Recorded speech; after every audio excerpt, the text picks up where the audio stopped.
เวลาดูแลคนป่วยพ่อแม่ปู่ย่าตายายหรือไผก็สร้างป่วย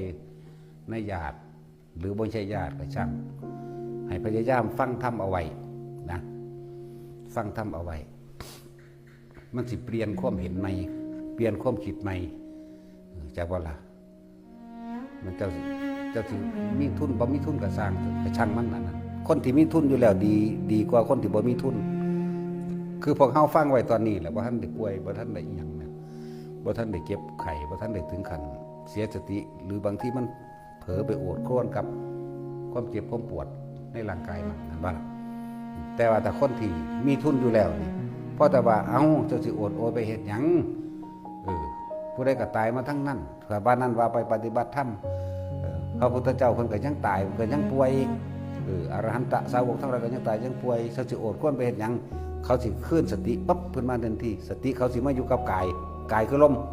จากว่าล่ะส่วนปัญญาสิพิจารณาไกลคนมันก็เห็นตามความเป็นจริงแล้วมันก็ควบคุมตัวเองอยู่กับลมได้ตายกับบรรลุเลยเด้นั่นอย่างน้อยก็คืออนาคามีจังซี่แหมพวกที่มีทุนอยู่แล้วคือพวกเฮาตอนนี้เด้อก็ไปต่อข้างบนทางง่ายตัวรับคนป่วยเด้อดูแลคนป่วยเด้อยัดเยียดให้โลดธรรมะเอามันอยู่หั่นแหละจากว่าล่ะ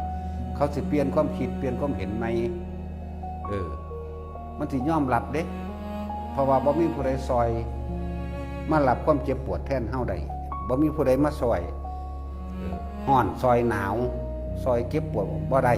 มันสิเปลี่ยนความคิดแล้วก็สิยอมรับตามความเป็นจริงได้อยากว่าล่ะเมื่อมันยอมรับแล้วมันแล่นหาบุญหาบาปหาที่พึ่งตนเองตัวบัดนี้มันว่าล่ะแล่นหาบุญหาบาปฟังทำไปนี่โอ้ยบุญกูก็บ่ได้เฮ็ดหลายเพิ่นบอกว่าอานาปานสติเพิ่นบอกว่าให้รู้มีสติหรืออย่างนั้นก็ว่าหายใจเข้าพุทหายใจออกโทมันบ่ลมหายใจกับพุทโธรั่วอยู่หั่นอยากว่าล่ะมันตายในพุทโธตายในคำบริกรรมอันใดหนึ่งมันก็ไปสวรรค์อยากว่าล่ะถ้าตายในลมมันหดไปอนาคามีอยู่ตัวอยากว่าล่ะดีบ่ดีอรหันต์เลยแต่สำหรับคนที่มีทุนอยู่แล้วคือเฮาสั่งสมของเฮาไว้แล้วเฮาฟังอยู่นี่แหมเฮายอมรับมันนั่นแหละแต่ว่าเฮายังเฮ็ดบ่ทันได้อยู่ว่าล่ะเฮาปล่อยวางบ่ทันได้แต่ว่าเฮายอมรับอยู่สัมมาทิฏฐินี่เห็นตามความเป็นจริงว่าเกิดมานี่บ่กี่ลังอย่างยืนเป็นทุกข์น้ำร่างกายนี่เนาะสุดท้ายร่างกายนี่ก็ต้องตายดับเนาะต้องแตกสลายทั้งหลายอนิจจังทุกขังอนัตตาเนาะนี่ร่างกายบ่เป็นของเฮายอมรับรูปเวทนาสัญญาสังขารวิญญาณเฮายอมรับบายว่าบาดสิตายจริงๆนั่นเนาะมันบ่มีหม่องเรียนขวานั่นกว่านี่มันบ่มีเด้เดี๋ยวว่าล่ะมันไปบ่เป็นแล้วร่างกายนี่เบิดแรงเบิดกำลังสิบืนไปแล้วเด้บาดนี้มันเหลือแต่ความเจ็บความปวดตอนมันก็ร่วมเข้าสู่ลมหายใจพวกนี้ว่าสิตายจริงๆแล้วมันสิตายอยู่กับลมบางคนได้อรหันต์บางคนได้อนาคามีใช่ป่ะนี่นั่นแหละบาดนี้ถึ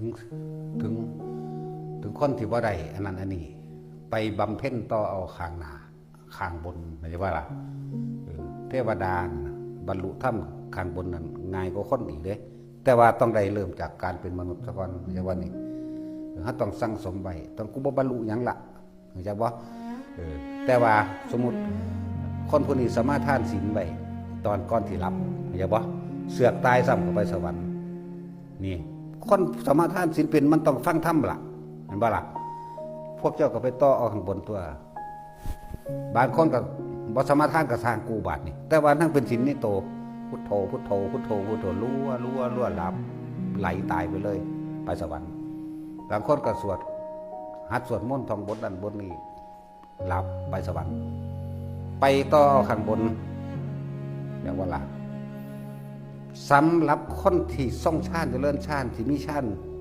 มีอาการปิติเป็นเครื่องยืนยันว่าเป็นผู้ทรงฌานเจริญฌานเดียวไปพรหมโลกทั้งนั้นอย่างบาลบานไปพรหมโลกอายุมันยืนกว่าเด้ยังต่ำอายุหนึ่งกับจะบาลบาน